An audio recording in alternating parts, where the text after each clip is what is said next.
नमस्ते। मैं हूँ नीरजा और आपका वेलकम है मेरे चैनल योगा विद नीरजा से।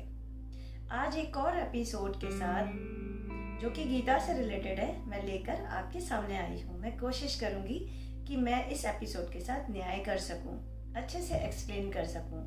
हमने आजकल देखा है ना कि हम किसी भी परेशानी में जब पड़ जाते हैं, किसी परेशानी से गिर जाते हैं, परेशानी से घिरने के बाद हमारे जो अंदर की एंग्जाइटी है, फियर है, डिप्रेशन है, ऐसी कई साइकोलॉजिकल डिसऑर्डर्स बाहर निकल आती हैं। सो आज सामान्य जीवन यानी हम जैसे मनुष्यों के लिए ही किस तरह परेशानियों का सबब होता है और किस तरह से डिसऑर्डर्स होते हैं, वैसे ही सेम वे अर्जुन युद्ध भूमि में किस तरह परेशानियों से घिर के एंग्जाइटी, डिप्रेशन और फियर का सामना करते हैं, इस चीज को मैं आज बताने की कोशिश करूंगी। क्योंकि भगवत गीता एक ऐसा ज्ञान है जिसमें हमारे और आपके जैसे सामान्य जीवन से हर चीज जुड़ी हुई है।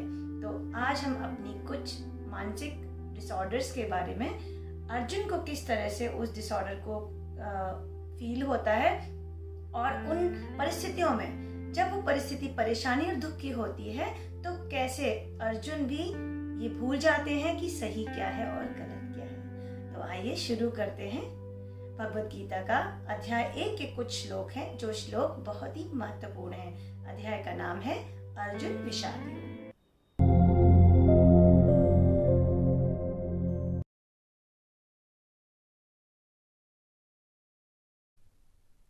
कुरुक्षेत्र के मैदान में युद्ध के लिए दोनों सेनाएं तैयार हैं। एक ओर कौरव, दूसरी ओर पांडव की सेनाएं।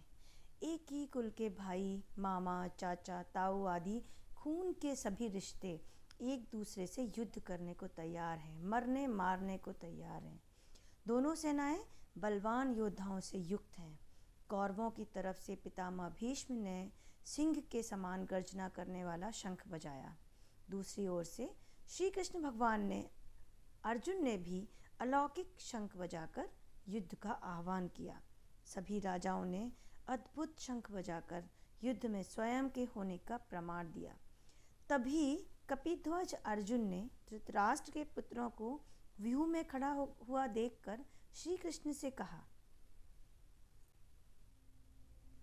सेनयोरुभयोर मध्ये रथम स्थापयमेच्युत। अर्जुन ने कहा, हे अच्युत, कृपा करके मेरा रथ दोनों सेनाओं के बीच ले चलें, जिससे कि मैं युद्ध क्षेत्र में डटे हुए युद्ध के अभिलाषी इन विपक्षी योद्धाओं को भली भांति देख लूं। इस युद्ध में मुझे किन किन के साथ युद्ध करना है, मुझे उन लोगों को देखने दीजिए जो यहाँ धृतराष्ट्र के दुर्बुद्धि पुत्र दुर्योधन को प्रसन्न करने की इच्छा से लड़ने आए हैं। अब यहाँ जो अर्जुन का क्रोध है वह स्पष्ट उनके शब्दों में परिलक्षित हो रहा है। उनको पता है कि दुर्योधन दुर्बुद्धि है, नासमझ है, लेकिन वे कौन से लोग हैं जो उसको समझाने की जगह खुद ही अधर्म का साथ देने आए हैं। इसके पश्चात जो हुआ वह बहुत ही अलग हुआ। भगवान श्री कृष्ण केवल अर्जुन के सारथी ही नहीं, अर्जुन के काउंसिलर भी हैं। देखिए उन्होंने क्या किया। संजय उवाच एवमुक्तो ऋषिकेशो गुडाकेशेन भारत सेनयोरुभयोर्मध्ये स्थापयित्वा रथोत्तमम्। संजय कहते हैं, हे भरतवंशी, अर्जुन द्वारा इस प्रकार संबोधित किए जाने पर भगवान कृष्ण ने दोनों दलों के बीच उस उत्तम रथ को लाकर खड़ा कर दिया। अब यहाँ देखिए, श्री कृष्ण ने रथ को ऐसी जगह खड़ा किया है जहाँ उनका पूरा परिवार उपस्थित है। ये कार्य श्री कृष्ण ने क्यों किया? क्योंकि वह अर्जुन के मन को भांप चुके थे। उन्हें पता चल चुका था कि जब सच में युद्ध करने की बारी आएगी तब बीच में युद्ध को अर्जुन छोड़ देंगे और हार स्वीकार कर लेंगे। इसलिए उनके मन की एंग्जाइटी और डिप्रेशन को निकालने के लिए उन्होंने ये कार्य किया। आगे सुनिए।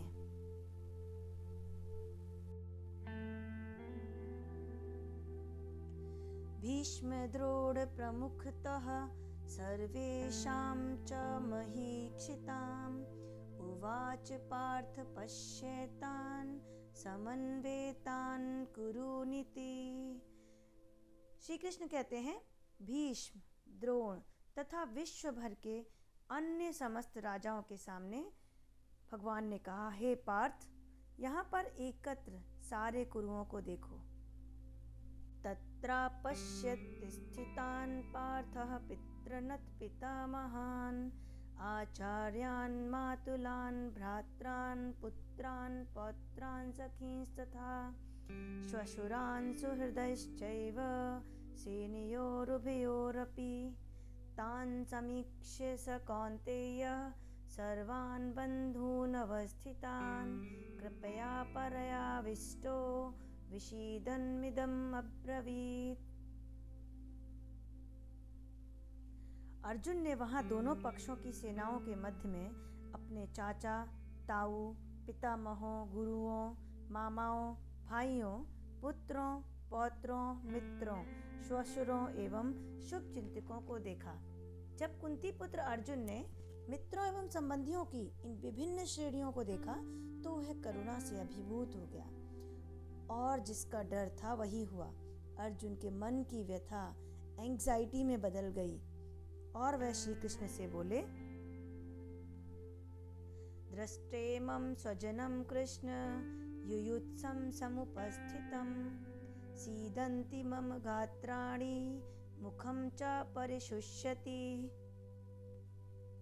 अर्जुन ने कहा, हे कृष्ण, इस प्रकार युद्ध की इच्छा रखने वाले अपने मित्रों और संबंधियों को अपने समक्ष उपस्थित देखकर मेरे शरीर के अंग कांप रहे हैं और मेरा मुख सूख रहा है। अब इस श्लोक में अर्जुन की दशा मेंटली डिस्टर्ब है। वो बिल्कुल एक नॉर्मल पर्सन की तरह बिहेव कर रहे हैं। ऐसा व्यक्ति जिसको कुछ नहीं पता है, जो कह रहा है कि मेरा मुख सूख रहा है। ये इस बात का प्रमाण है कि जब हम सुख का अनुभव करते हैं तब हमारी मानसिक स्थिति अलग होती है और जब हम दुख का अनुभव करते हैं तब हम सभी एक साधारण पुरुष की तरह व्यवहार करते हैं और एक साधारण व्यक्ति सही और गलत का भेद नहीं कर पाता। अटैचमेंट के कारण अर्जुन अब कंफ्यूज हो गया है और सोचने समझने की शक्ति खो चुका है। उसको अपने कर्तव्य का ज्ञान भी नहीं रहा, इसीलिए वह एक मानसिक रोगी की तरह बात कर रहा है। हम सभी व्यक्ति भी जब कोई दुख या विपत्ति आती है तब सही गलत का ज्ञान भूलकर समझ नहीं पाते कि हम क्या करें। क्योंकि इस अध्याय 1 में अर्जुन के तकलीफों का और उसके विक्षिप्त हुए मन का वर्णन, उनके विषाद अर्थात दुख का वर्णन है, इसीलिए इस अध्याय का नाम है अर्जुन विषाद योग। अर्जुन विषाद योग नामक अध्याय में अर्जुन के मन की स्थिति, उनके दुख और उनके आज की ये कथा यहीं तक। इसके आगे श्री कृष्ण भगवान ने कैसे अर्जुन की थेरेपी की, कैसे उन्होंने उनको साइकोलॉजिकली ट्रीट किया, इसके बारे में मैं नेक्स्ट एपिसोड में बताऊंगी। होपफुली मैं जस्टिस कर पाई हूँ एपिसोड के साथ, मैं बताने में समर्थ रही हूँ। अगर आपको ये एपिसोड अच्छा लगा है और आप चाहते हैं कि मैं इसको आगे कंटिन्यू करूँ तो प्लीज़ कमेंट सेक्शन में ज़रूर बताएं मुझे। पसंद आया हो तो लाइक करें, आपके यहाँ जो लोग इसे पसंद करना चाहें उनके साथ शेयर करें और प्लीज़ अगर चैनल को सब्सक्राइब नहीं किया तो प्लीज़ सब्सक्राइब करें। नेक्स्ट एपिसोड में मैं आपको मिलूंगी, तब तक के लिए नमस्ते।